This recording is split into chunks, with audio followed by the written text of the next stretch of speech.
राजुपालम आंध्र प्रदेश के नेल्लौर जिले का एक खूबसूरत गांव था, जो हरे भरे खेतों से घिरा हुआ था और घने जंगल से घिरा हुआ था।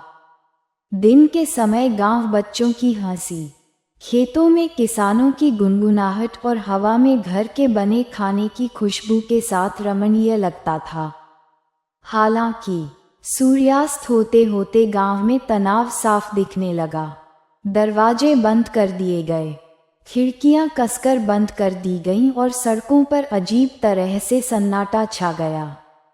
रात 10 बजे के बाद कोई भी बाहर निकलने की हिम्मत नहीं करता था।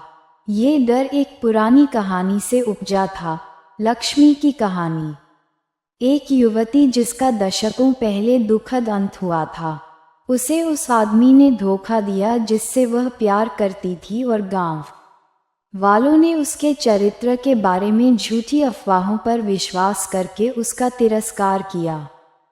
अपमान को सहन करने में असमर्थ लक्ष्मी ने एक अमावस्या की रात में एक बरगद के पेड़ के नीचे अपनी जान ले ली। तब से उसकी आत्मा अंधेरे के बाद सड़कों पर भटकती है। उसकी पायल सन्नाटे में अशुभ रूप से बजती है। जो लोग उससे मिले वे या तो गायब हो गए या फिर भूत प्रेत से ग्रसित पाए गए, जो अपराध बोध और विश्वासघात के बारे में बेतुके ढंग से बड़बड़ा रहे थे। हैदराबाद की एक उत्साही कॉलेज छात्रा रितिका अपने दादा दादी के साथ गर्मी की छुट्टियां बिताने के लिए राजुपालम पहुंची। गांव वालों के विपरीत रितिका अंधविश्वासों और भूत प्रेत की कहानियों पर संदेह करती थी। उसके लिए भटकती आत्मा की कहानियां गांव वालों की कल्पना से ज्यादा कुछ नहीं थीं, जो डर और अज्ञानता से प्रेरित थीं। हालांकि उसके दादा दादी नियमों के बारे में अड़े हुए थे। रितिका, रात 10 बजे के बाद घर के अंदर रहो, उसकी दादी ने चेतावनी दी। ये सिर्फ एक कहानी नहीं है। हमने देखा है कि जो लोग आज्ञा नहीं मानते उनके साथ क्या होता है। रितिका ने उनकी चिंताओं को दरकिनार करते हुए इसे हंसकर टाल दिया। उसने अपने दिन गांव की खोजबीन करने, तस्वीरें लेने और स्थानीय लोगों से दोस्ती करने में बिताए। लेकिन शामें बिल्कुल अलग थीं। पूरा गांव अपनी सांस रोके हुए लग रहा था और हवा में एक अनकहा डर छाया हुआ था। एक बहुत ही गर्म रात में नींद न आने के कारण रितिका ने ठंडी हवा का आनंद लेने के लिए छत पर जाने का फैसला किया। नीचे गांव शांत था, हल्की चांदनी में नहाया हुआ। कभी कभी पत्तों की सरसराहट और दूर से उल्लू की आवाज ही ऐसी आवाजें थीं जो सन्नाटे को तोड़ती थीं। जैसे ही रितिका ने शांत सड़कों पर नजर डाली, उसने इसे सुना, पायल की धीमी लयबद्ध झनकार। पहले तो उसे लगा कि यह उसकी कल्पना का एक हिस्सा है, लेकिन आवाज तेज और अधिक स्पष्ट होती गई, जिससे उसकी रीढ़ में ठंडक दौड़ गई। नीचे झांकने पर रितिका ने सड़क पर धीरे धीरे चलती एक अकेली आकृति देखी। महिला ने एक सफेद साड़ी पहनी हुई थी जो चांदनी में हल्की चमक रही थी। उसके लंबे अस्त व्यस्त बाल उसकी पीठ पर स्वतंत्र रूप से लहरा रहे थे, जो हर सोचे समझे कदम के साथ लहरा रहे थे। उसके बारे में कुछ ऐसा था जो मंत्रमुग्ध करने वाला और बेचैन करने वाला दोनों था। हालांकि वह रितिका के घर से दूर जा रही थी, लेकिन उसकी पायल की आवाज अस्वाभाविक रूप से गूंज रही थी, जैसे कि वह पूरी सड़क को घेर रही हो। जिज्ञासा और अविश्वास ने रितिका के डर को खत्म कर दिया। शायद ये गांव का ही कोई व्यक्ति है, उसने खुद से कहा, अपनी बाहों पर उठ रहे रोंगटे खड़े होने को अनदेखा करते हुए। उसने जांच करने का फैसला किया। सीढ़ियों से चुपचाप उतरते हुए उसने सामने का दरवाज़ा खोला और बाहर निकल गई। ठंडी रात की हवा ने उसे चारों ओर से घेर लिया, अपने साथ एक अजीब सी शांति लेकर आए। माफ करना, क्या तुम खो गई हो? ऋतिका ने आवाज लगाई। उसकी आवाज में हिचकिचाहट थी लेकिन स्पष्ट थी। महिला बीच में ही रुक गई। धीरे से वह मुड़ी और ऋतिका की सांस उसके गले में अटक गई। महिला का चेहरा ऋतिका ने पहले कभी नहीं देखा था। उसकी त्वचा पीली, लगभग पारदर्शी थी और उसकी खोखली आंखें अपने आसपास की सारी रोशनी को सोख रही थीं। वे ऋतिका को घूर रही थीं, उसे वहीं जमने दे रही थीं। उसके पतले और रंगीन होंठ एक अप्राकृतिक मुस्कान में फैल गए, जिसने ऋतिका की रीढ़ में सिहरन पैदा कर दी। हर सहज प्रवृत्ति उसे भागने के लिए चिल्ला रही थी, लेकिन ऋतिका को ऐसा महसूस हुआ जैसे वह वहीं जड़वत हो गई हो, मानो अदृश्य तार उसे अपने करीब खींच रहे हों। महिला ने हाथ उठाकर उसे चुपचाप इशारा किया। अपने अंदर उमड़ रहे डर के बावजूद ऋतिका ने एक कदम आगे बढ़ाया, फिर दूसरा। उसके चारों ओर की हवा प्रत्येक कदम के साथ ठंडी होती जा रही थी और दुनिया किनारों पर धुंधली सी लग रही थी। जब वह बस कुछ फीट दूर थी तो महिला ने ऋतिका की ओर अपना हाथ बढ़ाया। उसकी उंगलियां लंबी और कंकाल जैसी थीं, जिनके सिरे पर नाखून लगे थे जो पंजों की तरह लग रहे थे। ऋतिका झिझकी, लेकिन बड़े हुए हाथ को छूने की एक अकथनीय इच्छा महसूस की। जिस क्षण उनके हाथ जुड़े, ऋतिका के शरीर में एक चुभने वाली ठंडक दौड़ गई और उसके चारों ओर की दुनिया अंधेरे में विलीन हो गई। उसने एक फीकी, गूंजती हंसी सुनी। वह बेकाबू होकर कांप रही थी। उसकी आंखें खुल बंद हो रही थीं और उसके होंठ ऐसे हिल रहे थे मानो किसी अदृश्य उपस्थिति से रहस्य फुसफुसा रहे हों। वे उसे वापस घर ले गए, लेकिन ये स्पष्ट था कि कुछ बहुत गड़बड़ थी। जब ऋतिका ने आखिरकार अपनी आंखें खोलीं, तो वे अलग थीं। उसकी हमेशा की तरह चमक और जिज्ञासा की जगह एक ठंडी, पैनी निगाह ने ले ली थी। वह हर किसी के लिए अपरिचित भाषा में बड़बड़ा रही थी। उसकी आवाज़ धीमी बड़बड़ाहट और गुस्से से भरी चीख के बीच बदल रही थी। वह विश्वासघात और दर्द के बारे में बोल रही थी। उसके शब्दों में पीड़ा थी।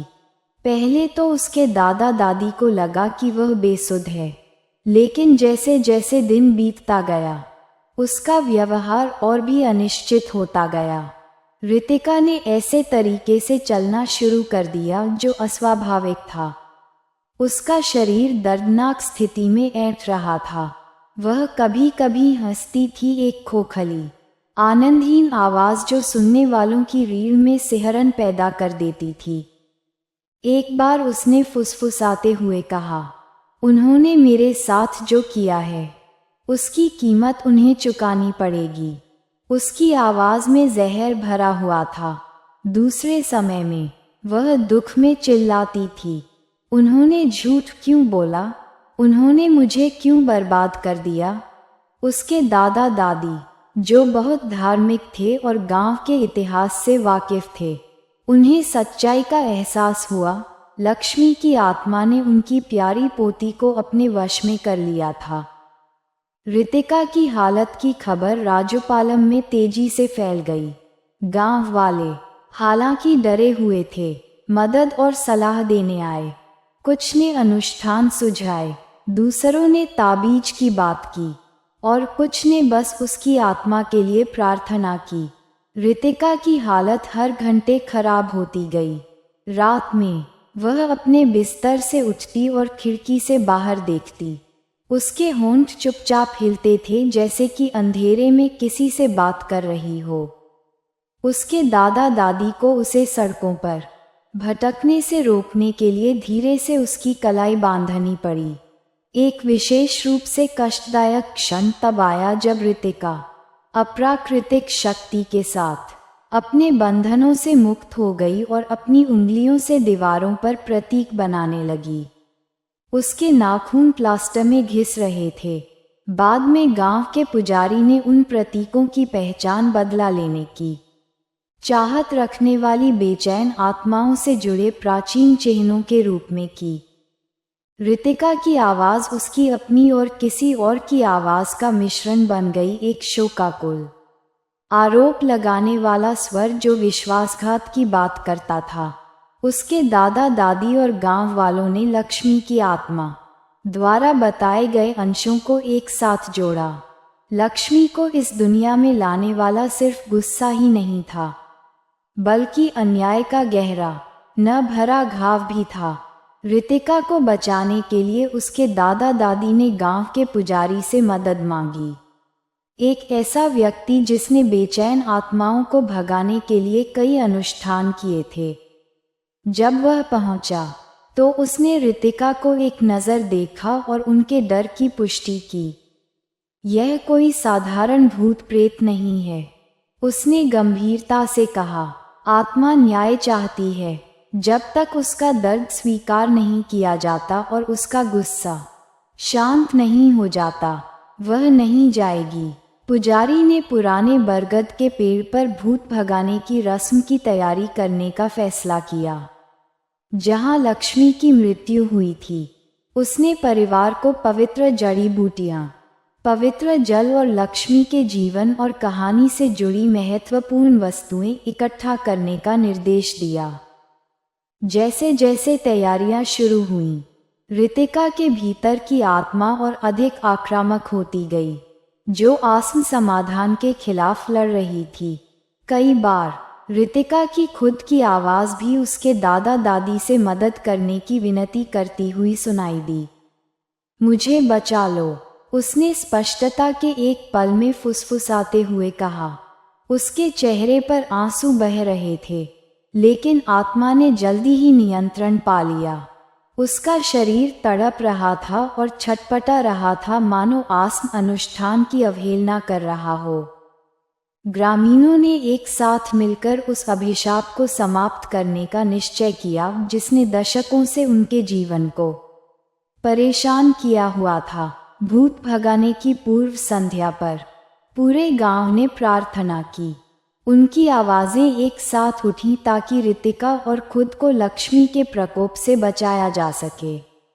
एक टकराव के लिए मंच तैयार था, जो रितिका और उस बेचैन आत्मा दोनों के भाग्य का निर्धारण करेगा, जिसने उसे अपना शिकार बनाया था। सुबह का सूरज क्षितिज पर हिचकिचाते हुए आगे बढ़ा, गांव भर में लंबी छायाएं डालते हुए रितिका के दादा दादी गांव के पुजारी के मामूली घर की ओर भागे। वृद्ध लेकिन तेज बुद्धि वाले व्यक्ति, वे परंपराओं के रक्षक और ग्रामीणों के लिए आध्यात्मिक मार्गदर्शक बन गए थे। एक ऐसे व्यक्ति के रूप में उनकी प्रतिष्ठा जो दुनिया की अदृश्य शक्तियों के साथ संवाद कर सकते थे, ने श्रद्धा और भय दोनों लाए। जूट से बुनी हुई चटाई पर पैर मोड़कर बैठे पुजारी ने उन्हें एक स्थिर निगाह से अभिवादन किया, जो उनके घबराए हुए चेहरों को चीरती हुई लग रही थी। जब वे पिछली रात की घटनाओं को याद कर रहे थे, तो उन्होंने बिना किसी व्यवधान के उनकी बातें सुनी। रितिका का अचानक असामान्य व्यवहार, हवा में भरी हुई ठंडी फुसफुसाहटें और उनके घर में किसी और की मौजूदगी का स्पष्ट एहसास। जब दादा दादी ने लक्ष्मी नाम का उल्लेख किया, तो पुजारी की आंखें गहरी हो गईं और उन्होंने गहरी सांस ली। आत्मा न्याय चाहती है, उन्होंने एक ऐसी आवाज़ में घोषणा की जो उनके मंद रोशनी वाले कमरे की दीवारों से गूंजती हुई लग रही थी। उसका दर्द और गुस्सा उसे इस दुनिया से बांधता है। अगर उसे शांत नहीं किया गया, तो उसका गुस्सा बढ़ेगा और वह उन लोगों को नुकसान पहुंचा सकती है जिन्हें वह जिम्मेदार मानती है या जो उसके रास्ते में आते हैं। इन शब्दों ने रितिका के दादा दादी की रीढ़ की हड्डी में सिहरन पैदा कर दी। उन्होंने लक्ष्मी की दुखद कहानी अनगिनत बार सुनी थी, एक युवा महिला जिसका जीवन गांव के किनारे पुराने बरगद के पेड़ के नीचे निराशा में समाप्त हो गया था। लेकिन अब कहानी अब दूर की फुसफुसाहट नहीं थी, यह एक जीवित, सांस लेने वाला खतरा था जो उनके जीवन पर आक्रमण कर चुका था। पुजारी अपने पैरों पर खड़ा हो गया। उसके भगवा वस्त्र उद्देश्य से सरसरा रहे थे। हमें भूत भगाने का काम करना चाहिए, उसने दृढ़ता से कहा। उसकी आत्मा को उसकी पीड़ा की जंजीरों से मुक्त करने और उसे अगले लोक में ले जाने के लिए उसने अनुष्ठान के लिए आवश्यक वस्तुओं को सूचीबद्ध करना शुरू किया। पवित्र धागे, हल्दी, मुट्ठी भर नीम के पत्ते, पवित्र जल से भरा एक तांबे का बर्तन और अंधेरे को दूर रखने के लिए एक तेल का दीपक। तैयारी में पूरा दिन लग गया। ये बात पूरे गांव में तेजी से फैल गई और जल्द ही पड़ोसी और दोस्त अपना समर्थन देने के लिए इकट्ठा हो गए। सूर्यास्त तक एक भीड़ बन गई थी जो बढ़ते शाम में जुगनू की तरह टिमटिमाते हुए दीपक ले जा रही थी। ग्रामीण एक साथ चल पड़े।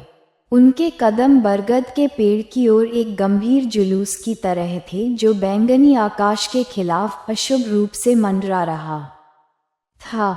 गांव में रात छा गई, लेकिन प्राचीन बरगद के पेड़ के चारों ओर का मैदान ग्रामीणों द्वारा लाए गए तेल के दियों की गर्म चमक में नहाया हुआ था। पेड़ के विशाल तने पर छायाएं भयावह रूप से नाच रही थीं। इसकी मुड़ी हुई जड़ें धरती को जकड़े हुए हाथों की तरह लग रही थीं। भीड़ ने उत्सुकता से बड़बड़ाया। उनके चेहरों पर भय और प्रत्याशा का मिश्रण था। सभा के केंद्र में पुजारी दृढ़ता से खड़ा था। उसके पुराने हाथ पवित्र जल से भरे तांबे के बर्तन को पकड़े हुए थे। उसने अपने औपचारिक वस्त्र केसरिया और सफ़ेद पहने हुए थे और उसके गले में ताजे गेंदे की माला लटकी हुई थी।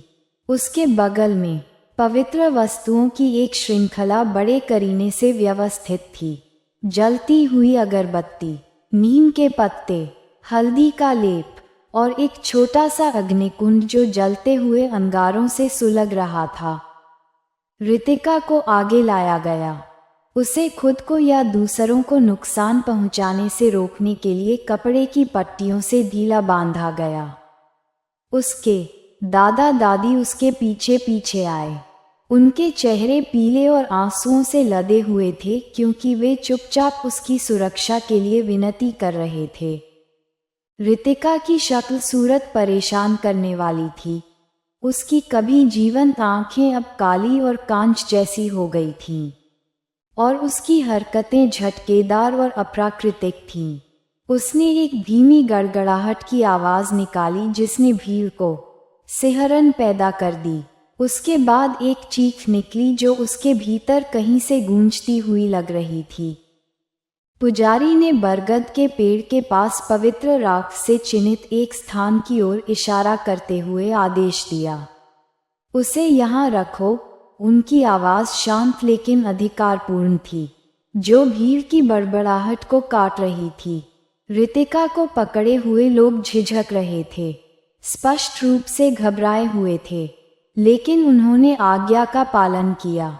उसे धीरे से चिन्हित स्थान पर बैठा दिया। जैसे ही पुजारी ने मंत्रोच्चार करना शुरू किया, उनके आसपास का माहौल बदल गया। हवा घनी और भारी हो गई और एक अप्राकृतिक ठंड साफ सफाई में बह गई, जिससे ग्रामीणों ने अपने शॉल को और कसकर पकड़ लिया। पुजारी की आवाज़ लयबद्ध ताल में ऊपर नीचे हो रही थी, पीढ़ियों से चली आ रही दिव्य सुरक्षा को बुलाने और दुष्ट शक्तियों को बाहर निकालने के लिए मंत्रों का पाठ कर रही थी।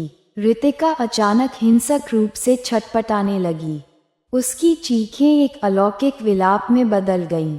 उन्होंने मेरे बारे में झूठ बोला, उन्होंने मेरी जिंदगी बर्बाद कर दी, वह चीखी। उसकी आवाज़ में उसका खुद का और कुछ और का डरावना मिश्रण था, कुछ बहुत पुराना और कच्चे दर्द से भरा हुआ। भीड़ में हड़कंप मच गया। कई लोग पीछे हट गए क्योंकि लक्ष्मी की आत्मा की स्पष्ट उपस्थिति ने खुद को प्रकट किया। रितिका के माध्यम से आत्मा ने बात की। उसकी आवाज़ क्रोध और पीड़ा से कांप रही थी। मैं निर्दोष थी, उसने रोते हुए कहा। उन्होंने मुझे अयोग्य, अपवित्र करार दिया और मेरे सम्मान को नष्ट कर दिया। उन्होंने मुझे शर्म के अलावा कुछ नहीं दिया। ग्रामीण जमे हुए खड़े थे। उनके चेहरे टिमटिमाती हुई लैंप की रोशनी में पीले पड़ गए। लक्ष्मी के आरोप रात को ब्लेड की तरह काट रहे थे और रितिका के होठों से उन लोगों के नाम निकल रहे थे जिन्होंने उसके साथ गलत किया था। उसने दुर्भावनापूर्ण अफवाहों के लिए जिम्मेदार परिवारों का नाम लिया जिसने उसकी प्रतिष्ठा को नष्ट कर दिया था। अब उनका अपराध सबके सामने खुल गया था। कई ग्रामीण अपने घुटनों पर गिर गए। उनके हाथ हताश प्रार्थना में जुड़े हुए थे। हमें माफ कर दो, वे रोए। हम गलत थे, हम आपकी पीड़ा को नहीं देख पाए। उनकी आवाज़ पश्चाताप से भरी हुई थी। उनके चेहरे पर आंसू बह रहे थे क्योंकि वे उस आत्मा से क्षमा की भीख मांग रहे थे जिसके साथ उन्होंने गलत किया था। पुजारी का मंत्रोच्चार तेज होता गया। उनके शब्दों में सदियों पुरानी परंपरा का भार था। उन्होंने रितिका के चारों ओर पवित्र जल छिड़का, जिसकी बूंदें जमीन पर गिरते ही चटकने लगीं। उन्होंने पवित्र जड़ी बूटियों की मुट्ठी भर मात्रा अग्निकुंड में फेंकी, जिससे सुगंधित धुआं ऊपर की ओर उठता हुआ भीड़ के चारों ओर एक सुरक्षात्मक अवरोध बना रहा था। लेकिन आत्मा ने प्रतिरोध किया। उसका गुस्सा शांत होने से इनकार कर रहा था। हवा और भी ठंडी हो गई और एक तेज हवा ने समाशोधन के माध्यम से कई दियों को बुझा दिया। रितिका का शरीर ऐंठ गया और उसकी चीखें एक कर्कश दहाड़ में बदल गईं। ग्रामीणों ने एक दूसरे को पकड़ लिया। उनका डर स्पष्ट था क्योंकि पुजारी दृढ़ था। उसके चारों ओर अराजकता के बावजूद उसकी आवाज़ अडिग थी। लक्ष्मी, पुजारी ने पुकारा। उसकी आवाज़ स्पष्ट थी। तुमने बहुत दुख उठाया है और तुम्हारा दर्द उचित है, लेकिन ये दुनिया अब तुम्हारा घर नहीं है। अपने गुस्से को छोड़ो और अगले लोक में शांति पाओ। लड़की को छोड़ो और खुद को इस पीड़ा से मुक्त करो। एक पल के लिए रात ने अपनी सांस रोक ली। फिर रितिका ने आखिरी तीखी चीख निकाली जो समाशोधन में गूंज उठी। आवाज़ इतनी तीव्र थी कि कुछ ग्रामीणों ने अपने कान बंद कर लिए। उनके चेहरे दर्द से विकृत हो गए। एक ठंडी हवा भीड़ के बीच से बह रही थी, जो उन्हें हड्डियों तक ठंडा कर रही थी और फिर रात में गायब हो गई। जैसे जैसे हवा कम होती गई, वैसे वैसे समाशोधन पर लटके दमनकारी भार भी कम होते गए। रितिका जमीन पर गिर पड़ी। उसका शरीर शिथिल और स्थिर था। उसके दादा दादी उसके पास दौड़े और कांपती आवाज में उसका नाम पुकारा। धीरे धीरे उसकी आंखें खुलीं और कई दिनों में पहली बार वे स्पष्ट और पहचान से भरी हुई थीं। पुजारी ने अपने माथे से पसीना पोंछते हुए गहरी सांस छोड़ी। ये हो गया, उन्होंने घोषणा की। उनकी आवाज़ स्थिर लेकिन थकी हुई थी। लक्ष्मी इस दुनिया को छोड़कर चली गई हैं। भीड़ राहत और कृतज्ञता की बड़बड़ाहट में फूट पड़ी। कुछ ने धन्यवाद की प्रार्थना की जबकि अन्य खुलेआम रोए। जिन परिवारों के नाम बताए गए थे वे शर्म से सिर झुकाए अलग थलग खड़े थे। उन्हें अपने किए का बोझ सहना होगा, लेकिन गांव अब ठीक होने की लंबी प्रक्रिया शुरू करेगा। जब रितिका को घर ले जाया गया तो ऊपर के तारे और भी चमकने लगे, मानो स्वर्ग खुद एक पीड़ित आत्मा की रिहाई का गवाह हो। बरगद का पेड़, जो कभी दुख का प्रतीक था, चुपचाप साफ सफाई में खड़ा था। उसकी शाखाएं हवा में धीरे धीरे हिल रही थीं, मानो उसे भी आखिरकार शांति मिल गई हो। रितिका को होश आ गया। वह भ्रमित थी लेकिन उसे कोई नुकसान नहीं हुआ था। ग्रामीणों को अब एहसास हुआ कि उन्होंने जो दर्द दिया था उसने लक्ष्मी की याद में एक समारोह आयोजित किया और उससे माफ़ी मांगी। उन्होंने बरगद के पेड़ के पास एक पवित्र तुलसी का पौधा लगाया और अन्याय और क्रूरता के खिलाफ एक सबक के रूप में उसकी कहानी को याद रखने की कसम खाई। हालांकि रितिका हैदराबाद लौट आई, लेकिन इस अनुभव ने उस पर गहरा असर छोड़ा। वह अक्सर खुद को खोखली आंखों वाली महिला की याद और विश्वासघात की ठंडी फुसफुसाहट से परेशान पाती थी। राजुपालम के ग्रामीणों के लिए जीवन सामान्य हो गया, लेकिन सड़कों पर रात 10 बजे के बाद सन्नाटा छा गया। डर से नहीं, बल्कि उस भटकती आत्मा के सम्मान से जिसने आखिरकार शांति पाई थी। यह मनोरंजन के लिए एक काल्पनिक नाटकीय कहानी है। आने वाली डरावनी कहानियों के लिए स्पूकी स्टोरीज को सब्सक्राइब करें और इसके पीछे के बहुत सारे काम का समर्थन करें। और आने वाले वीडियो में आप क्या चाहते हैं, इस पर टिप्पणी करें। आशा है कि आपको ये काल्पनिक कहानी पसंद आई होगी। अधिक रोचक वीडियो के लिए अपने दोस्तों के साथ साझा करें और अधिक मनोरंजन के लिए चैनल को सब्सक्राइब करें। धन्यवाद दोस्तों। 2 दिन बाद फिर मिलेंगे एक और कहानी के साथ।